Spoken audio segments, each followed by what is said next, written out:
You can see me clearly there? Oh, good. So normally I have a guy helping me out here. I'm on my own, so I had to do a quick test. I hope you don't mind, folks. You're very welcome to the page, all you positive lifers. We had a great event the other night with Bruce Lipton. It was an incredible event, and I'm still buzzing from it. And this buzz continues because I have a little story. I was watching a video of this beautiful lady, Barbara O'Neill, who's a bit of a legend in the whole world of holistic healing. And I was researching an article on water and the best water we can drink, how the most effective way to drink it. And one of the main things from Barbara's video was putting a little bit of Himalayan salt or Celtic salt on the tongue and then drinking the water. And I was watching the video and she was talking about how it absorbs directly into the cells. And I got goosebumps watching it, and I watched the whole thing. It was 45 minutes. Anyway, fast forward, 2 days later in the happy pair, and I see this lady who looks like this lady, but I think it can't be this lady, she's an Australian. And I kind of approach her, and I go, and I'm waiting to hear an Irish accent, and she comes out with this beautiful Australian accent. I go, you're the lady, you're Barbara O'Neill, I just watched you on the video. So when I see something like that, and we all have this in our lives, you know, synchrodestiny, coincidence, gotta act on it, you know. So I just thought, I'm doing an article on water. I wanted to interview this lady. She's standing in front of me in the happy pair. So this is the reason we're here, Barbara, and I'm delighted to have you. Thanks for joining us. Great to have you. Oh, it's good to be here. Brilliant, brilliant. Barbara, I want to ask you, first of all, I think we'll start by giving people a little intro to how you got into this work and how it all started for you. Okay, certainly. So we're going to go way back to when I'm in my early 20s and start having babies. And I didn't want to give them drugs. And we were back to nature hippie lifestylers. That was our slogan, back to nature. And here I have this beautiful little baby. I did home births, I breastfed for ages, I slept with my babies every night, put them in slings. But I don't want to give them drugs when they get sick. My mother didn't know, my grandmother didn't know, my auntie didn't know, so I started asking old people next door. So this lady was 85, I'm 25, so of course she's long past now. And I'm closer to 80 now than I am to 20. So I guess I'm the grandmother now. But I wanted to know, surely the body can heal itself. Surely there are ways you can give the body a way to heal itself. And I started to explore, I started to get into herbs, and I met an old lady named Daisy who told me about poultices and charcoal. I'd never heard of such things. And then when I was probably about 26, I became a Christian. I started reading the Bible, and that put a new slant on it. I live in a body that was created by God, and He gave herbs to help with the healing and water, so that really expanded it. So let's fast forward. Unfortunately, my first husband got more and more into marijuana, and I got less and less as I became a Christian. And unfortunately, he became an addict, and life got difficult, and we were in a rainforest. So 1993, the children and I left home, and I was a single mother for 4 years. And everyone I talked to, you know, they started to realise I knew a little bit about health. So I started to give little meetings. First of all, just to show mothers how to do simple treatments on their children. And then my eldest daughter, 17, she went and worked at a health retreat. And then my other daughter went up. And so I went up. And 1 year later, the business manager asked me to marry him. That's Michael O'Neill. That's why I'm Barbara O'Neill. Okay. And we've just had our 25th wedding anniversary. And so he was the manager of a health retreat, and a year later he said, I want to start my own. I said, who's going to be your health director? He said, you. I said, oh no, I'm just a mother, and I just help other mothers to know, you know, how to help their children get well. He said, you'll be good, and he walked out of the room. So that was it. Wow, okay. I became the reluctant health director. God. But I really believe that whatever God calls you to do, He will enable you to do it. Yeah. And I was very, very shy, but my want to help people was stronger than my shyness. Sure. And that's how I started. Have you lost your shyness now completely, or are you still have it? I'm a little shy, but it has gone a little into the background. Yeah. I'm not one to walk into a room and say, how are you going, mate? How's everyone going? My husband is. Okay, okay. He's a character, I'd say, yeah? I'll just stand behind him a little bit. Okay. And he used to say to me, Barbara, every time we want to take a photo of you, you put your head down. We can't get a decent photo of you. So I decided to just pretend no one was taking a photo of me, and he said, that's better. Okay. So the shyness has certainly eased a bit. Brilliant, brilliant. And I want to get into a bit about, so what's coming true for us lately with the magazine is the basic tenets of health, being the breath, being water, being grounding, in other words, connecting with nature as much as possible. So we've always talked about technology and different things, about, you know, different things you can do for your health. And I've just been drawn back into this basic stuff, you know. And at home for my water, for example, I structure the water. I filter it and I alkalize it and then I structure it. Now it's because I get given these gadgets that I'm a bit crazy, right? I'm not the normal kind of person. I get given a lot of different things. But I just wanted to ask you, let's start with water, because that really is a lot of what you do at the centre. I mean, I heard you say on the video that I watched that you could like just completely turn around several things for people health-wise just by getting them hydrated. So talk to us about proper hydration. That's right, that's right. In fact, there was a book that really turned me around on this, and it was Dr. Batman Geheldij, I think that's his name. He's an Iranian doctor, and his book is called The Body's Many Cries for Water. He's got another title, he's not sick, he's thirsty, and the other title is Don't Treat Thirst with Medications. I'm interested in this book, and it was a fascinating book. He goes right down at the cellular level. Now, he was a prisoner in an Iranian prison, and because he was a doctor, everyone came to him. So all he did was give him a glass of water, and 15 minutes later he'd give them another glass of water. No matter what their problem, he just kept giving them glasses of water, and the problems began to resolve. The asthma attack eased, the stomach ulcer eased, the constipation eased, and all the residents of the hospital used to say, we got the greatest doctor, he's fixing us all up. And Doc, we call him Dr. B, he scratched his head because all he was doing was giving them water. So he started to document the cases. And then after a little while, the politics changed and he was freed, and he said, do you mind if I stay a bit longer? I'm in this fascinating research. So I learned a lot from his lectures. I personally used to suffer from terrible migraines, headaches every time I travelled, sinus.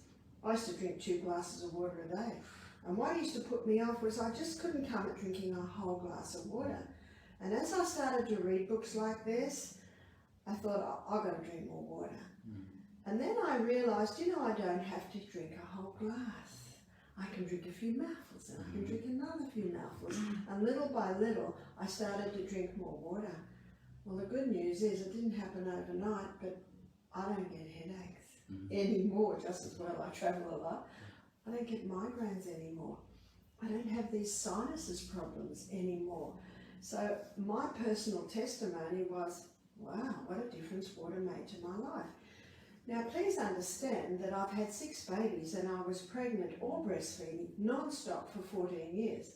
I breastfed 3 months into every pregnancy.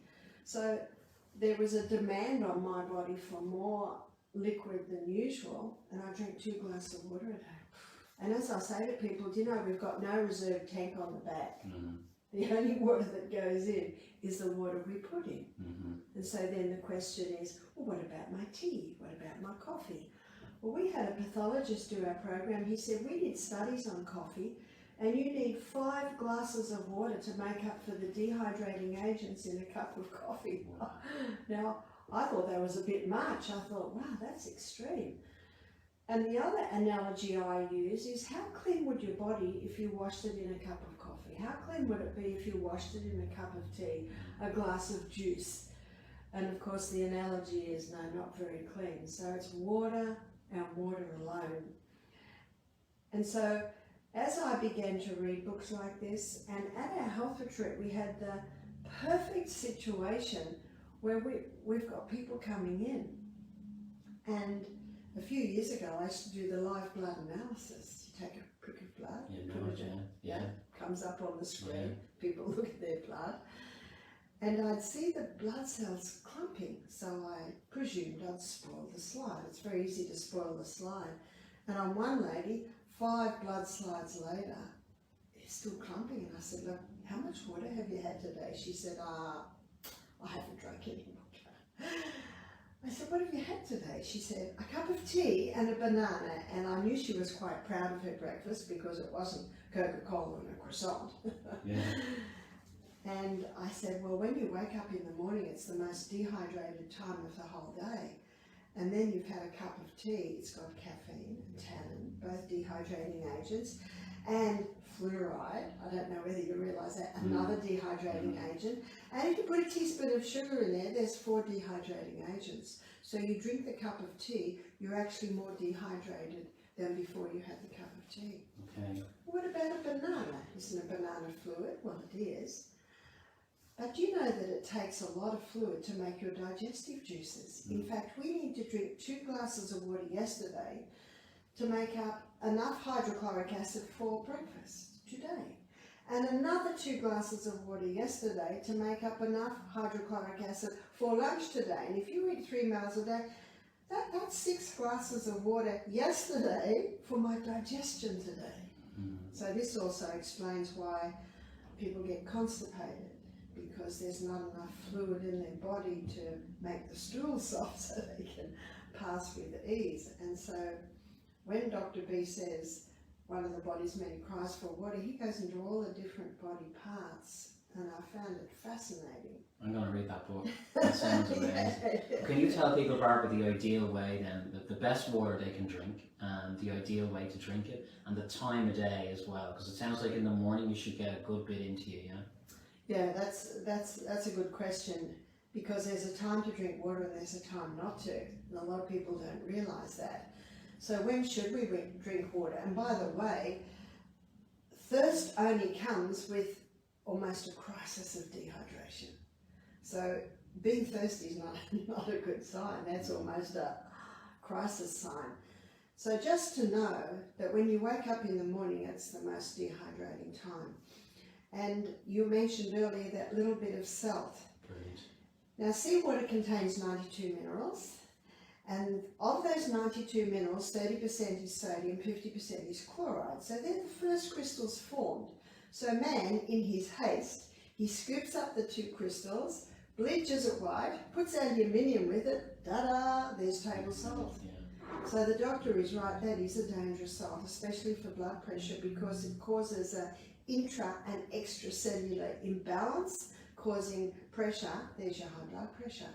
But what a lot of people have done, they've gone from that salt to no salt. Okay. But no salt also causes an intracellular imbalance. So we need to have salt the way it's found in nature, which really is seawater. Now the good news is we don't have to drink seawater. Well, I swim in it, but I don't drink. I try not to drink it. Well, Jenny and I, we climb mountains every morning in the behind the sea, and then we dive in the sea. And I always have a mouthful. It's not pleasant. It's very strong, but I have a mouthful because there's 92 minerals in there, and they're in an ionic form. What that means is quite easily absorbed by the body. Now, the good news is you can use Celtic salt, which has 82 minerals, or Himalayan salt, which have 75 minerals. So they're probably your closest. So I see your pinkish shirt, maybe it's slightly lavender, but that's the colour of the Himalayan salt. And this grey chair behind you, that's a little bit more the colour of the Celtic salt. The colours indicate the minerals that they have. So minerals are vital.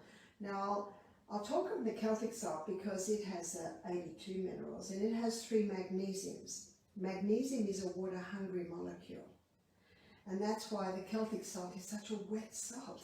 Especially on a day like today, a lot of rain, the moisture in the air is absorbed into those 3 magnesiums pull it in. When you put a crystal of Celtic salt, maybe about the size of a sesame seed, in your mouth, maybe crunch it a bit, the mucous membranes in the mouth absorb those minerals, the blood takes that magnesium to the cell wall. Then you drink your water, and that magnesium at the cell wall, it pulls the water into the cell. So you take the salt, you leave it under the tongue, or you actually chew it and just swallow it? Oh, chew it and swallow Chew it, it, whatever. swallow it. Okay. While it's in the mouth, the minerals Okay. are being absorbed through the mucous membranes, and then drink your water. So it's the quickest way to hydrate a body. Because if someone drinks 500 ml of water all at once, it's not long before 500 ml is going to want to come out. Yeah, yeah. And that's why a lot of elderly people don't drink. They don't want to have accidents. Their muscles aren't as strong. Okay. But I say to the elderly, just sip. Just have a little bit here, a little bit there, and that little bit of Celtic salt before every glass of Because you're water. trying to get it into the cell, you know. That's It's funny. right. It's funny. After Bruce Lipton, I went to bed. I couldn't sleep a wink. Didn't get to sleep till because it was such a buzz of energy. Probably got to sleep around 4. Woke up at 7, and had breakfast. And then yesterday I came home and I felt really, really lethargic. And I just said, okay, I'm going to do a Barbara O'Neill here. I got my little crunch of salt, put it in my mouth, knocked the glass back. Then I did another one. Didn't do too much in one go because you're just going to pee it, right? I would say after about 3 or 4 glasses of water in an hour and a half, I felt like I'd had a normal night's sleep. I mean, it was that impactful. It was that impactful. You're getting there. Yeah. See, this is what I do. I wake up in the morning, have a little bit of salt, half a glass of water. I go to the bathroom, have another half glass of water. And then I pray. And then I have another little bit of salt and another half glass of water. See what I'm doing? I'm spreading it out. So by the time Jenny and I are running up hills, I've had almost 3 glasses of water. Okay. And I have the water in the car, so when I come back, so I'm getting probably 3, maybe 4 glasses of water before I eat my breakfast. But if someone wakes at 6 and eats at 7, they might not be able to get quite that much in. Yeah. Because it is best to stop drinking water half an hour before the meal. Okay. Because we don't want to water down our digestive enzymes. Mm-hmm. And then resume drinking about an hour and a half to 2 hours after the meal. See, that gives the stomach about an hour and a half for those digestive enzymes to start their work of particularly breaking down our protein. So after an hour and a half, 2 hours, that process has already been begun, so it's not a problem drinking water then. Mm-hmm. But there is a habit in Australia, I think also here in Ireland, of drinking with the meals. But I'd like to suggest that if you sit to your meal well hydrated, you will not need to drink with your meal. So hydrate before the meal. Yeah. Okay. Give your body the best chance to digest. That's right, that's right. Now if someone's very thirsty straight after the meal, obviously a mouthful or 2 is not going to be a problem. Yeah. But try not to have a huge amount. It's a reframe, you know. It's like drinking water for absorption is kind of the way my mind is going now, rather than just getting it into you, you know. Yeah. And when I go to my mum and dad, they'll say to me like, "Oh no, salt's very bad," and I say, they see me put the Himalayan on my potatoes, and I'll lash it out of that because I think this is purely. There's nothing to worry about with Himalayan salt, and they can't get their head around it because they bought into the table salt thing. Yeah. You know? And it's a good idea. I say to people, if they say, "But Barbara, we shouldn't eat salt," and I said, "But which salt?" And they say the table salt. I said, "You're absolutely right." Yeah. So when you agree with someone, you've got a little bit of a footing. Okay, very good. You very say good. you got it right there. You got it right there. Yeah. But what people don't understand is that seawater, it's called an isotonic solution. That means the exact same mineral balance and proportion as is found in body fluids. Yeah. In fact, in the war, the Navy would transfuse with seawater if they didn't have blood. So that's incredible because they knew that very quickly the body would convert it to blood. In fact, in the magazine Nexus, I was reading an article by a doctor and she said, "Why aren't we transfusing with seawater in the hospital?" Wow. Isn't that incredible? Now, when you go to hospital now, they do give you saline, don't they, when they need you back? That's saline right. drip. That's right. Is that good, or is that a bit? No, that's fine. It's Okay. fine. Okay. It's not straight sodium chloride because if that was put into the veins, it'd kill you. Yeah. Isn't that fascinating? Yeah. All the other minerals are needed to balance it out. Now, the sodium chloride in normal saline is balanced out with a few other minerals. Okay. Okay.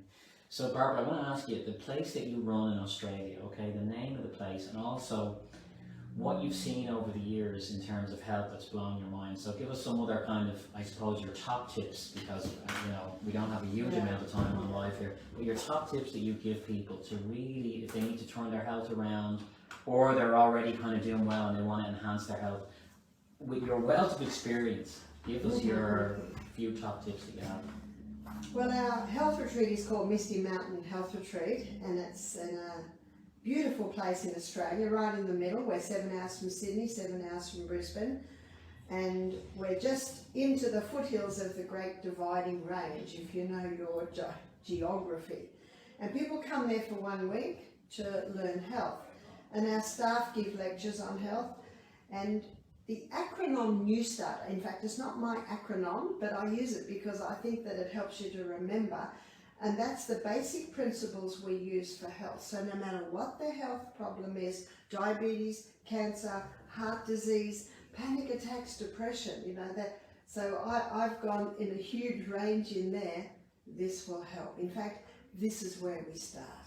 We always start here, and then we put our detective hat on to find out, now how did this start? Because there's always a reason. In fact, Rudyard Kipling, he wrote a whole poem on it, and this is his first stanza. He says, I have 6 trusty serving men. They taught me all I know. Their names are what, why, when, where, how, and who. I love that. So we should always investigate, because it doesn't come for no reason. In fact, there's an old Proverb 26 verse 2, it says, the curse causeless shall not come. So it's old English. It means no problem happens without a cause. And I use, to find out the cause, this same acronym, which is New Start. So nutrition. One problem today with people is they're suffering from malnutrition, because the soils that the food is grown in is malnourished, so the plant's malnourished, so the person eating that food is malnourished. In fact, when I was banned in Australia, I decided to become the gardener at Misty Mountain Health Retreat. Because if you understand how to grow things, then you understand how the body works. So nutrition, exercise, the body must move. And my one-liner on that is stagnant pools breed disease and stagnant bodies breed disease. And when I was on a plane once on my long trips from Australia, I saw a documentary on 100-year-old athletes. Loved it. No way, 100-year-old? That's right. Wow. So if you think you're too old to exercise, look at that one. Okay. So new, now we're up to W, which is water, which is what we've touched on today. Water is vital. Sunshine, not the enemy in the sky, the doctor in the sky. And you can over-visit the doctor.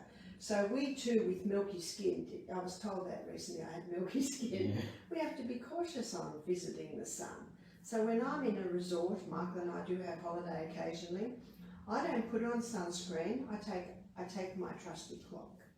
15 minutes front, 15 minutes back, under the umbrella. And I do that every day, and within 4 or 5 days, I'm getting quite a nice tan. And once I've got the tan, I can go out now for half an hour. So people don't understand the sun's important for our vitamin D. So we need to expose the face, and as much as possible. Whenever the sun's shining, those who live in Ireland, get out there. Mm-hmm. Loosen the top, pull up the top, get the sun on the skin, because vitamin D is vital. Mm-hmm. So that's sunshine. Next one is temperance. It's an old word. Basically what it means is don't take anything into the body that will harm it, and take in moderation the good things. So one of the reasons I'm not in the US at the moment, I was supposed to be there September and October, I found they're not accepting people who aren't vaccinated. And I have determined in my heart not to defile my body with poison. So I say to anyone who's considering getting vaccinated, have a good look at what's in the ingredients. And ask for the safety studies. They aren't there. And the mice that they tested it on are dead. Anyway, we're not here to talk about that. But I have made a decision that I will preserve my body. And part of preserving it is, yes, nourishing food, yes, exercise, yes, water, but also finding out what's in things before I let them go into my body. And part of that also is doing moderation on the good things. Mm-hmm. So the next one is air, pure air, breath. And I know you've had some articles. This mouth, it must be shut. and we must breathe through our nose. Exactly. Nose purifies the air, humidifies the air, warms the air. Mouth does not do that. There are some Indian tribes that state, they're known for their long health, that toxic air goes in through the mouth. Isn't that interesting? That's fascinated me, and there's a book out by James Nestor. If you haven't read this book, folks, it's the Bible on breath. He went and researched every single. You read it as well, yeah? I'm reading it at the moment. Yeah. I'm halfway through the book. I've rang up my secretary in Wow. Australia and said, order me 6. All the kids are getting one of these. Well, I mean, it's like we're becoming crazy. You know, people are mouth taping now when they go to bed because they're training themselves to breathe through the nose. You know, and I'm doing it myself. And actually, a friend of mine was in the house the other night, and I was showing him. He was like, "You've totally lost it, man." I have this little thing around me here. But just one thing to say to people: I read the whole book, and the top tip from that book was in through the nose for 5 and out through the nose for 5. That breath, within I think 5 or 10 minutes, stabilizes a lot of things within the body. And he measured this. He wired people up and he measured it. Oh yeah, it's an incredible book. Yeah. Jenny's husband gave it to me. Was it 4 weeks ago? I can't put it down. Yeah, me too. One night I could hardly get to sleep. Yeah. It is such a good book. Such a good book. So it's nose abdominal. Yeah. Nose abdominal breathing. So that's air. So we're doing our new stuff. Next one is rest. Now I read a fascinating book. Here's another fascinating one. Yeah. It's called Why We Sleep by Dr. Matthew Walker. Well, is that an eye-opener? And he shows you 8 hours, not negotiable. Now, in case you didn't get, because I know my accent on the A is hard, 8. 1, 2, 3, 4, 5, 6, 7, 8. Just in case someone uses my accent that they misunderstood me. But you know when you say that, you know, it's like a blanket statement, and then people panic because they go, "I'm not getting that. I'm not doing it." So, have you any tips to try and enhance that? I certainly do. In fact, if you're only sleeping 5 hours a night now, good on you. And be thankful for that 5 hours, but start to take steps to get more. And remember Margaret Thatcher. She boasted on 5 hours sleep a night. And she spent her last 15 years with dementia. Yeah, sure. Because and it wasn't 5 p.m. to 10 p.m, was it? No, I'd say it was from 1 or 2 in the morning. And what Dr. Matthew shows in his book, fascinating book, you can actually Google Dr. Matthew Walker and get some podcasts by him. He's a very well-spoken Englishman, and just even the look of him, and this is probably a woman thing, I bought the book because I thought, I like the look of that guy. Okay. And I was not disappointed in that book. So I used to average 6 hours sleep a night. I thought that's all I need. I'm feeling good, and that's the problem with 6. You feel okay. You feel okay. You feel okay. When you've had 4, you don't feel okay. And I'm sure people are aware of neuroplasticity and soft wired. The brain is a changeable brain. That if you're not getting that much now, I've got some good news. You can train yourself back into it. Now, Rome wasn't built in a day, and you won't start sleeping 8 hours tonight. But if you sleep 5, start sleeping 5.5. Next week, go for 6. And then it's like the water, little by little by little. My husband is a mighty conqueror, and he just likes to conquer and move on. A mighty conqueror, okay. Yeah, a mighty conqueror. And I often have to say, hang on a minute, we're just going to slow down a bit on this one. And so you're not going to conquer your sleep today. You're not going to conquer it tomorrow. But if you understand that little by little you can rewire your brain, get all the technology out of your bedroom, open the window, some fresh air, make sure you're sleeping in natural fibre, and if you can't sleep, then you've got to, it's usually because you're in the chat room, you know, the chat room, now I'm going to do this, and I'm going to climb that mountain, and I'm going to make that garden, and I'm going to make this dress. That's my chat room. Your chat room might be a little different. You've got to get out of the chat room. So how do you get out of the chat room? Well, I love memorising, and I've memorised great portions. I've memorised whole chapters in the Bible. So what I do, if I'm in the chat room, I start going over my memory verses. I've memorised James chapter 1, and there's 27 verses. Mind you, I didn't memorise it overnight. That took me a while. And in the morning I think, where did I get to? Oh, I got to verse 13. So you just start, reciting it, and then eventually you go in. Now you might say, well, that will work for you, Barbara, but what one lady told me, she pictures her great aunt, and she just loved her great aunt. And so she starts lying there picturing her great aunt, who's passed now, and how as a child she'd pick all her great aunt's flowers, and her great aunt would smile sweetly and get more vases and more vases. It's just an illustration of something in our life that we just loved, that period of our life. Yeah, it's a good tip. And you go over it. Or you can always count sheep jumping over a fence. Oh, that's a bit of a boring one, yeah. Yeah, it is boring. Or you could count from 1,000 backwards. But boring is what we need, I suppose, because it's to bore us to sleep. Yeah. Or you can put a soft light on and read a boring book like the Life Habits. Yeah, don't read Breath or The Sleep one, because that will keep you awake. No. The Life Habits of Australian Platypus, that can get a bit boring. So, yeah, and there's a few little things you can do as well. The blue light glasses are good if people are on the phones. I don't know how effective they are, but they can help. And don't look at your phone if you can't sleep, because that blue light is similar to sun, not the same, and it tells your brain, daytime, wake up. And there's one thing that'll definitely stop you sleeping: getting annoyed with the fact that you can't sleep. It's a killer. You'll never go back. There was one thing Matthew said in his book. He said, when you're exercising, get the exercise done early in the morning and get your light quotient up, your natural daylight as much as possible. That's right. So in your offices, get out for lunch. And I want to talk a little bit about. Have you got another tip on the acronym, or have I'm nearly finished. You go for it. In fact, start, rest, one more. T, trust in divine power. Okay. Trusting in God and trusting that He loves you, that your life is in His hands, that He gave you a body that can heal itself. That takes into consideration the emotional, the spiritual, the mental aspects of disease. So there's the new start.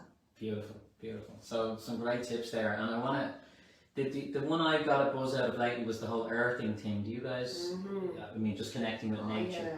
That when you touch a tree, it grounds you into the earth. You know that we are electrically charged. Anything to say on that, Barbara? Absolutely, because most people know the middle of the earth is like hot, and the lightning and the sun that touches the earth, it's connecting and drawing that power a bit. So I hang my washing on the line every morning barefoot, even in the middle of winter, and I run up hills and dive in my creek.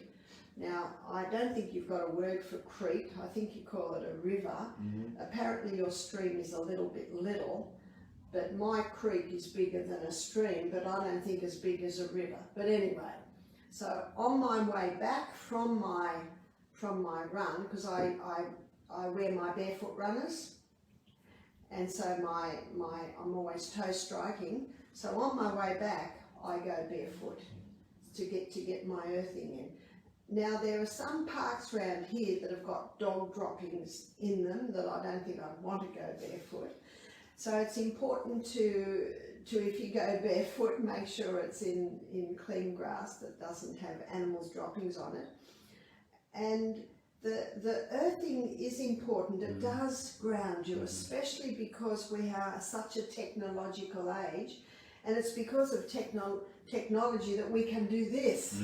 Yeah. But use it for your benefit, not for your destruction. Yeah. And I know when my kids were home, because I homeschooled all my kids, and if they're struggling with long division, you know what I did? Break time, and they'd run up and down, and there's your earthing. Yes, hug the tree. And what my sister-in-law does, and she's a model, Abigail O'Neill, very beautiful woman who lives New Start.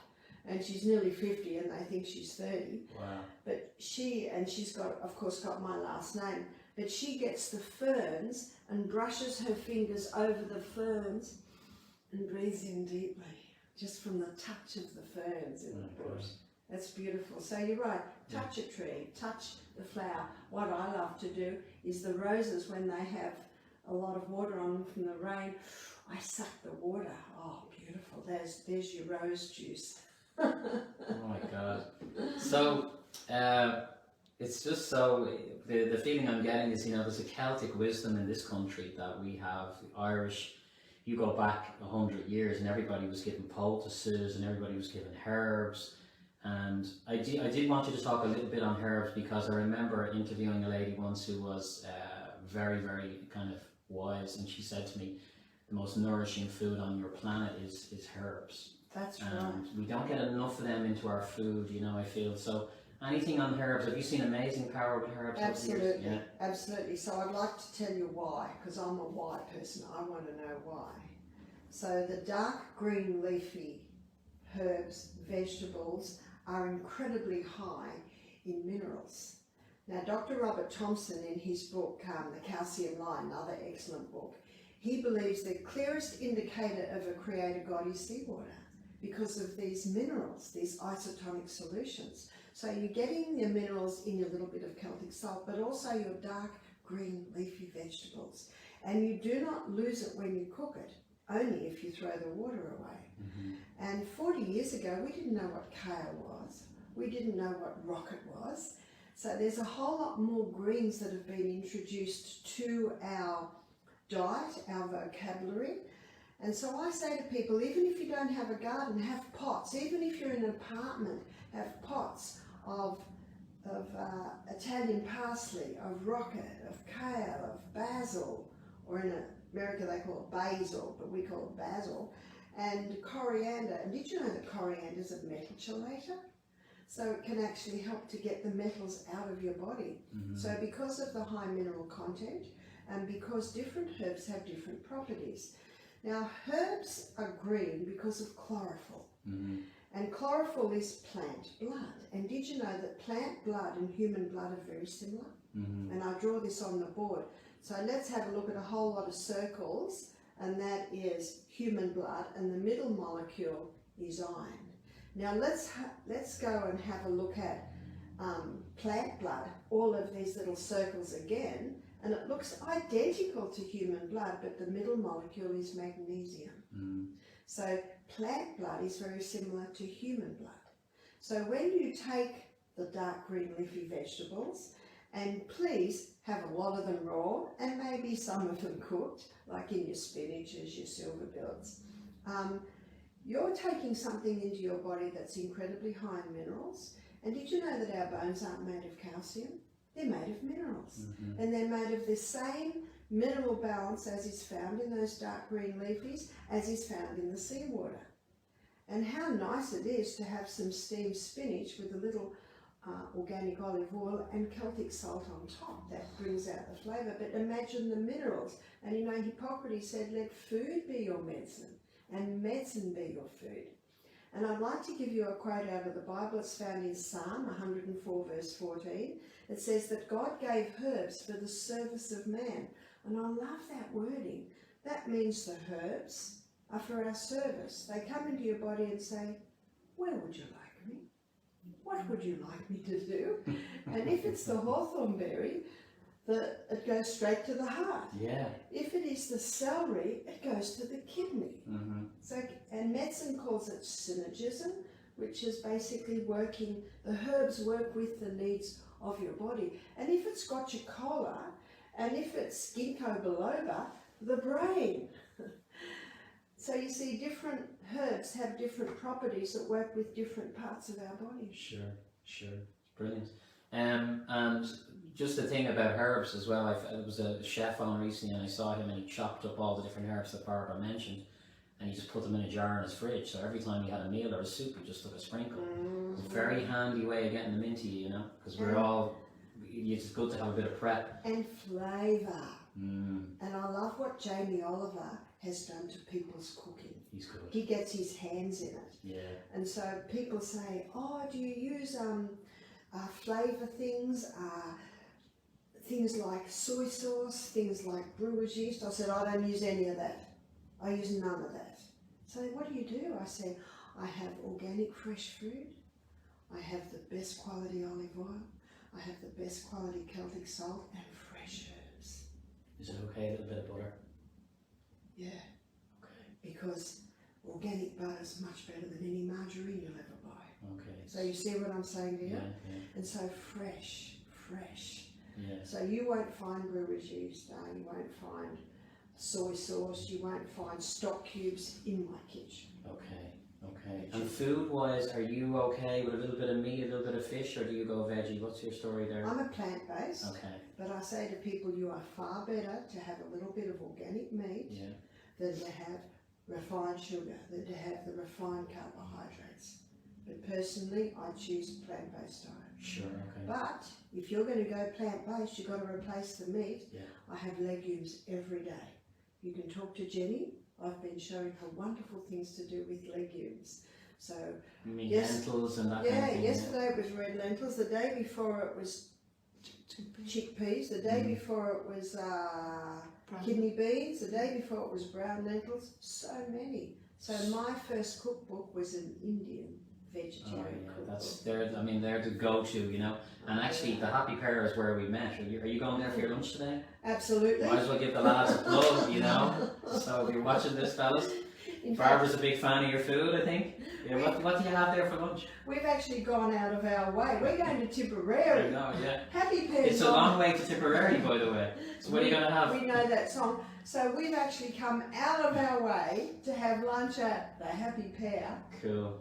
What's your favourite thing there, actually? Oh, I just love that lasagna. Yeah, really? And there, I think it's red lentils in the lasagna. Yeah. Very, very nice. And I also have to tell you, I have a dessert. Do you? Sugar-free one, okay. I have a little dessert, and they're beautiful. Yeah. Have you met the lads? Oh, you didn't. You met them the other day with me briefly. Very briefly. Yeah, I'm emailing them about who you are, actually. So. Yeah. Thanks for tuning in, folks. It's been a great conversation, and there will be an article in the magazine around some of Barbara's work as well, which is out in December.